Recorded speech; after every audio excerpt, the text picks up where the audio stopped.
On March 23, 1994, Aeroflot Flight 593 took off from Moscow on what should have been a routine journey to Hong Kong.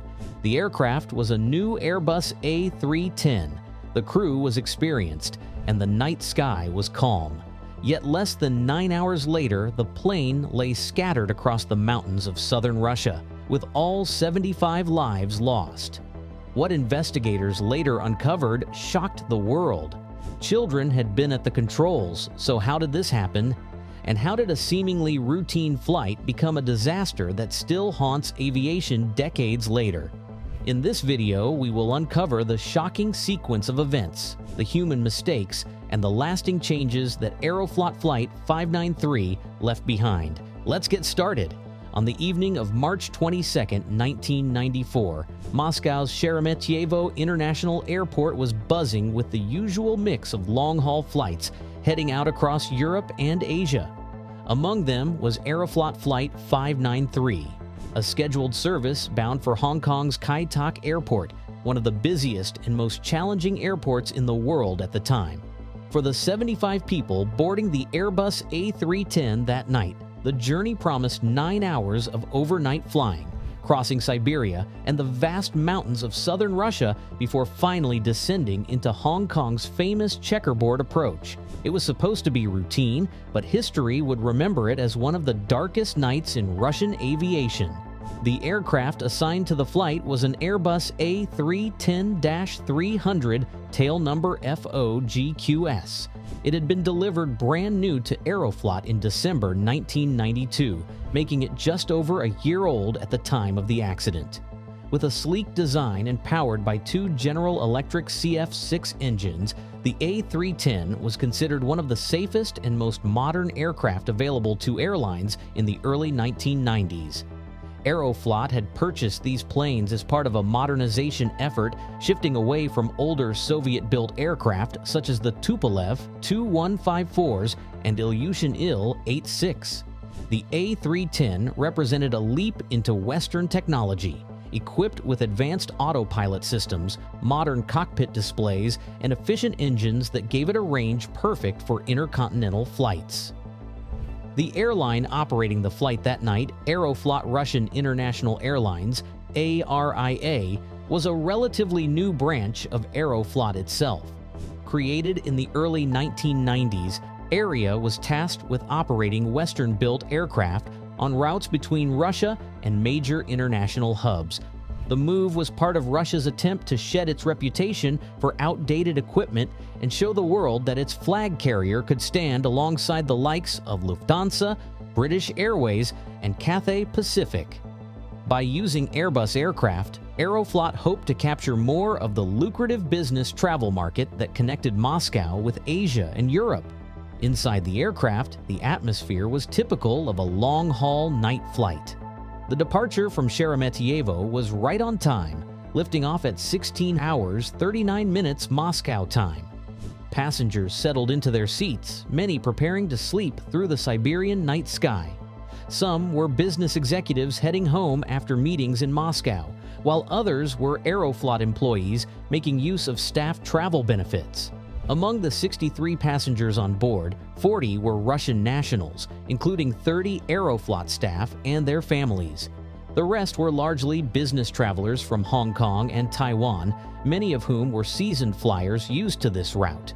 The crew of 12 consisted of 3 pilots and 9 flight attendants. At the helm was Captain Andrei Danilov, age 40, with over 9,500 flight hours, including nearly 1,000 on the Airbus A310. His first officer, Igor Piskaryov, was 33 years old and brought with him almost 6,000 hours of experience, though he had just over 400 on this particular aircraft type.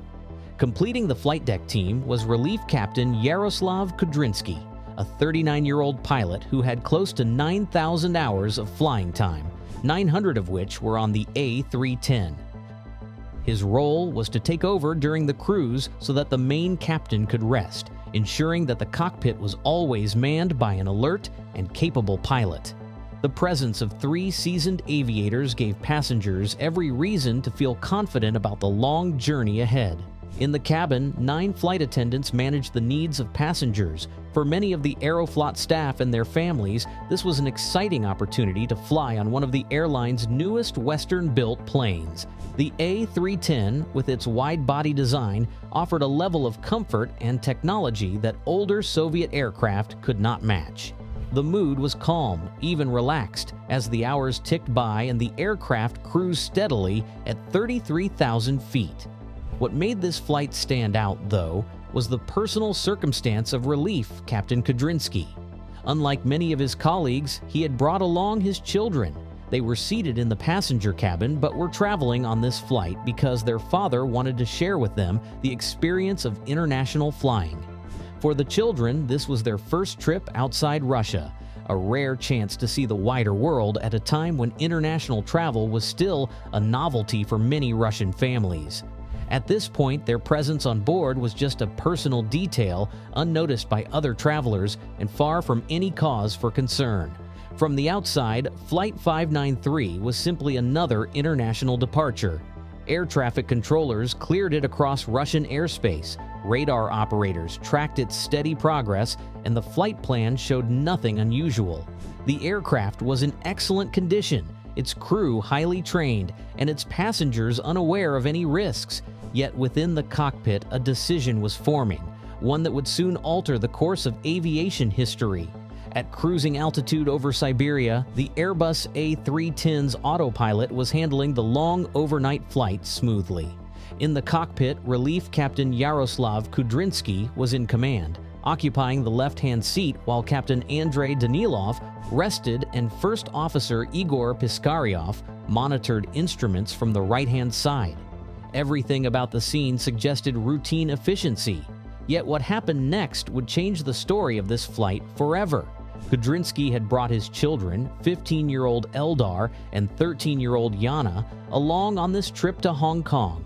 For them, it was their first journey beyond Russia, an exciting adventure to a city full of bright lights and possibilities. To make the experience even more memorable, their father extended a privilege rarely granted in aviation: a visit to the flight deck while the aircraft was in cruise. Such visits were not unheard of in the early 1990s, before international rules on cockpit access became strict, but it was still outside of Aeroflot's regulations.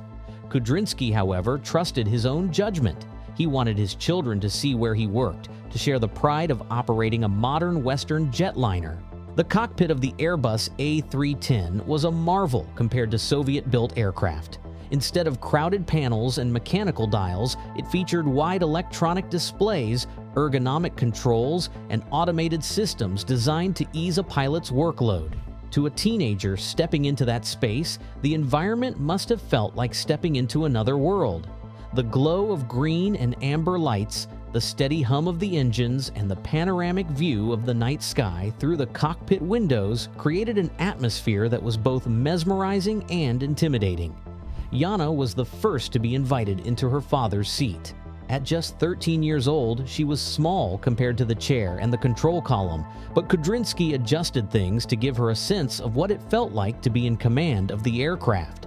She sat down carefully, gazing at the display panels, and placed her hands on the control yoke.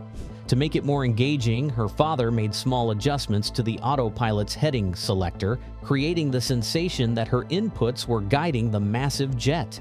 For Yana, it was a thrilling experience. She could say she had flown an Airbus across Siberia. For Kudrinsky, it was a moment of pride, a father sharing his profession with his daughter. The visit was brief, lasting only a few minutes, but it carried weight far greater than anyone realized at the time. Once Yana had enjoyed her chance at the controls, she stepped back, and her brother Eldar eagerly slid into the seat. At 15, he was older, heavier, and more curious about the mechanics of flight. Unlike his sister, Eldar wasn't content to just sit quietly. He wanted to try the controls for himself. His father, still confident that the autopilot was in full command, allowed it. Kudrinsky reassured himself that modern aircraft were designed to handle small distractions without incident. From the perspective of the other pilots in the cockpit, the scene didn't raise immediate alarms. First Officer Piskaryov and an off-duty Aeroflot pilot, Vladimir Makarov, were both present. They saw the children taking turns in the left-hand seat, but no one stepped in to stop it. In the early hours of the morning, with the aircraft cruising steadily and no turbulence in sight, the gesture seemed harmless. What was missing, however, was a true understanding of how the Airbus's autopilot responded to prolonged control inputs. Eldar gripped the yoke firmly. For more than 30 seconds, he applied pressure to the controls, not realizing that even small amounts of sustained force could interfere with the aircraft's systems. The autopilot, which was designed to disengage certain functions if it sensed conflicting inputs, gradually ceded control of the ailerons, the mechanisms that control the aircraft's roll. Eldar, completely unaware of this, believed he was just mimicking the role of a pilot. Kudrinsky, sitting nearby, did not immediately realize what was happening either. In the cockpit recordings, later studied by investigators, snippets of conversation captured the innocence of the moment. Eldar asked questions about the aircraft's reactions, pointing out that the plane seemed to respond to his movements. His father reassured him, not recognizing the danger that was quietly building in the background. The illuminated warning light on the cockpit panel indicated the autopilot had partially disengaged, but no one noticed it. The design of the Airbus made the signal subtle, something the crew, still adjusting from years of flying Soviet aircraft, did not immediately recognize. What had begun as a father's effort to share his world with his children was now slowly undermining the aircraft's stability.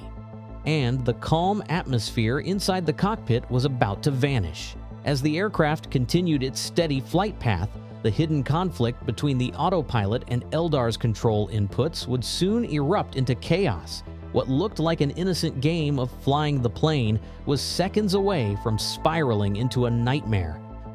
At first, nothing appeared wrong after Eldar's inputs. The Airbus A310 hummed steadily as it cruised over Siberia, the autopilot responding by quietly switching the aileron channel from automatic to manual while maintaining control of other systems such as pitch and thrust.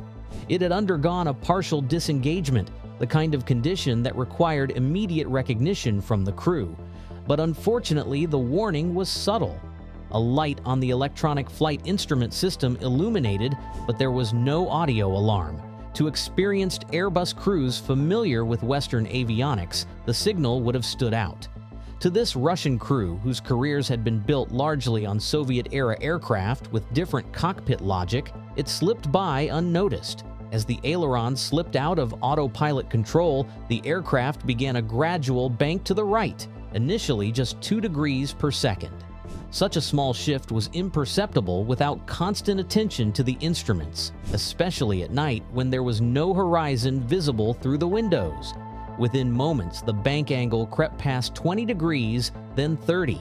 The autopilot, still controlling pitch and thrust, tried to maintain altitude, but the increasing bank demanded more lift than the wings could generate in level flight. By the time the angle reached 45 degrees, the balance was no longer sustainable. The first sign something was wrong came in the form of buffeting. The airframe vibrated, alerting Kudrinsky. He quickly realized this was no simulation for his son. It was a real problem. He ordered his first officer to take control while simultaneously urging Eldar to vacate the left-hand seat.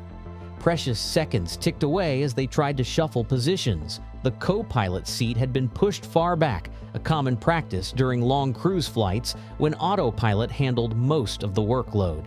Adjusting the seat forward to reach the controls cost vital time, and in those seconds, the bank angle climbed dangerously toward 90 degrees. When an aircraft rolls past 60 degrees, it enters territory that even experienced crews rarely face outside of simulator training.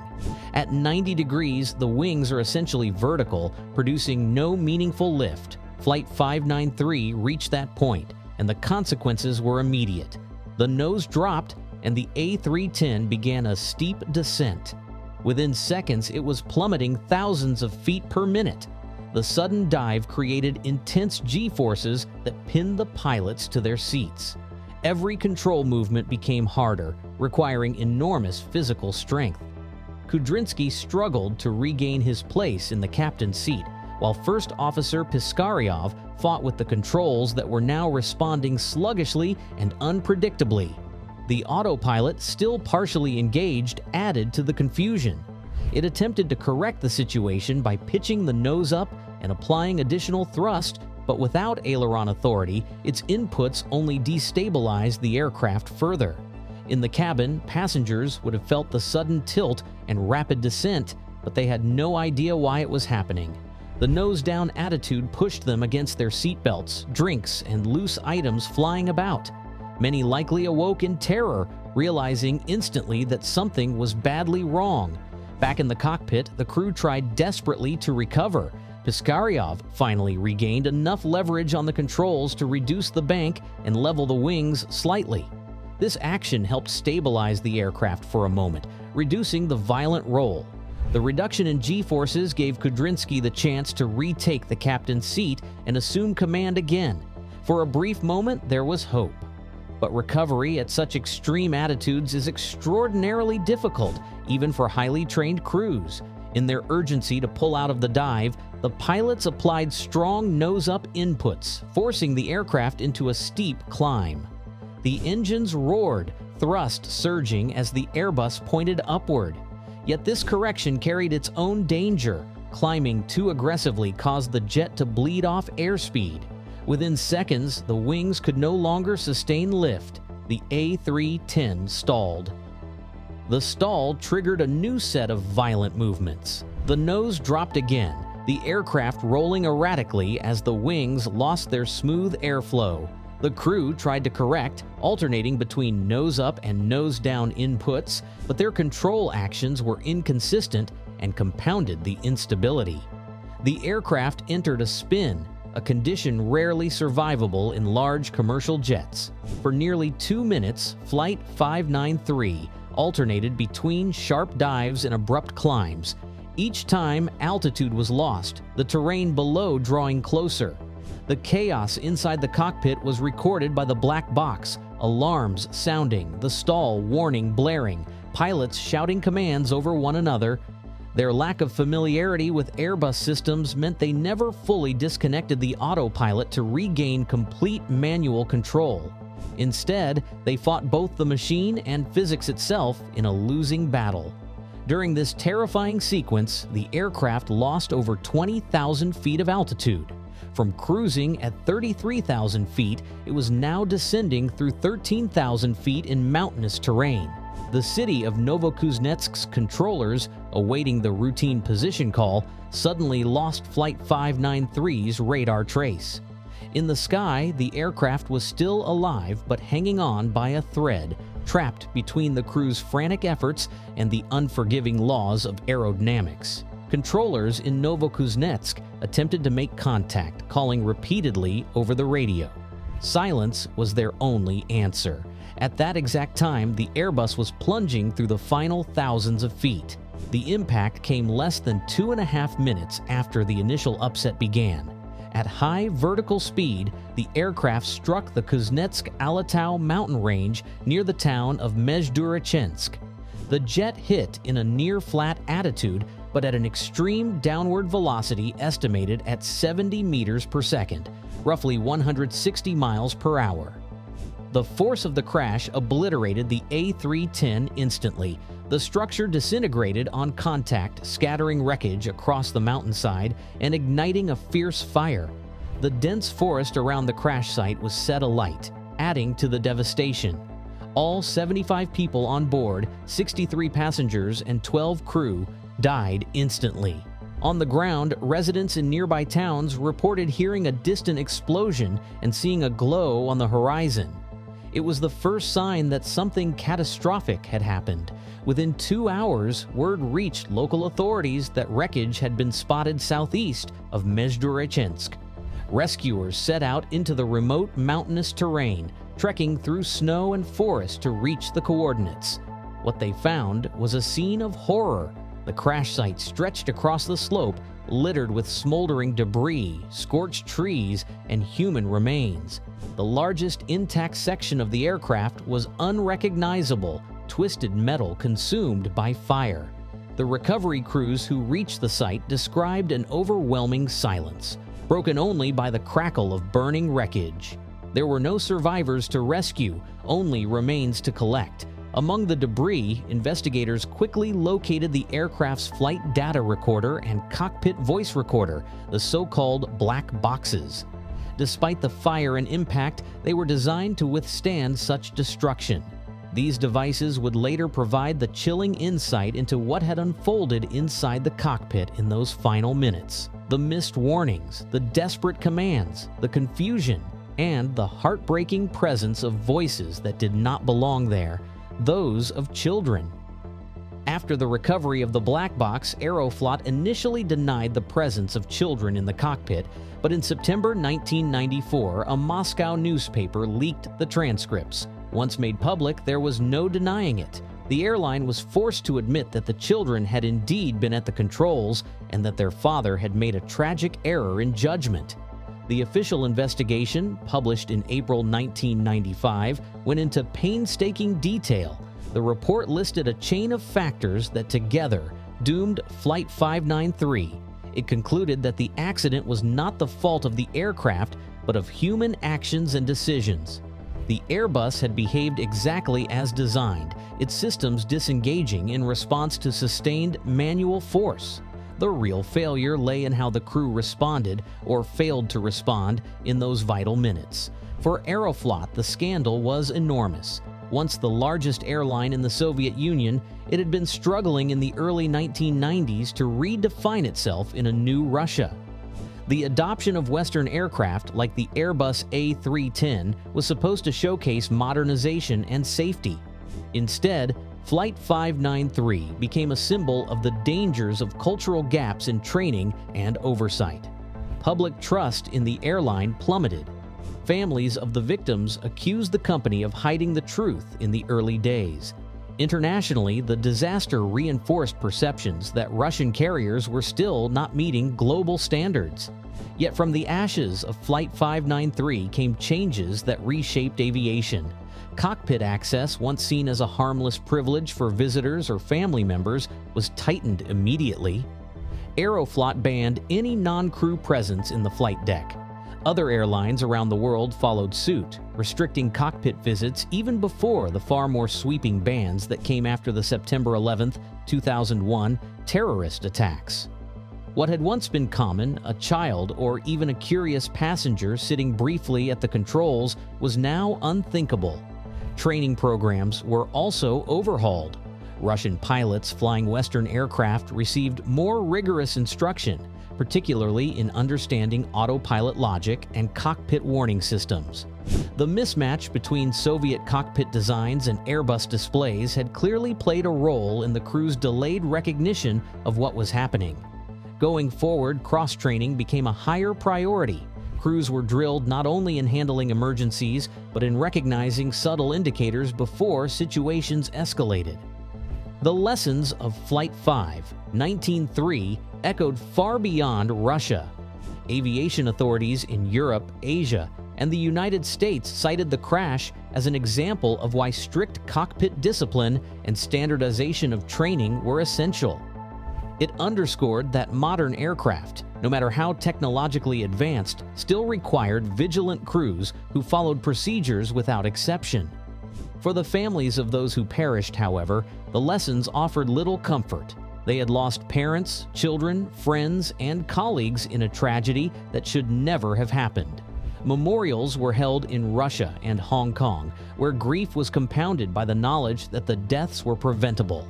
The site of the crash in Kemerovo Oblast became a place of mourning, marked by tributes from relatives who trekked into the mountains to honor their loved ones. Today, more than 3 decades later, Aeroflot Flight 593 is still remembered as one of the most haunting examples of how a single lapse in judgment can unravel even the most routine flight. The voices on the cockpit recorder remain a reminder of how quickly professionalism can give way to tragedy when rules are bent, even for reasons of affection or pride. Aviation safety has advanced significantly since then, and many of the protections passengers take for granted today were shaped in part by the hard lessons learned that night over Siberia. In the end, Flight 593 was lost not to weather, mechanical failure, or sabotage, but to a moment of human weakness. It was a catastrophe written in the lives of 75 people and carried forward into regulations and training that continue to keep millions of passengers safe every day.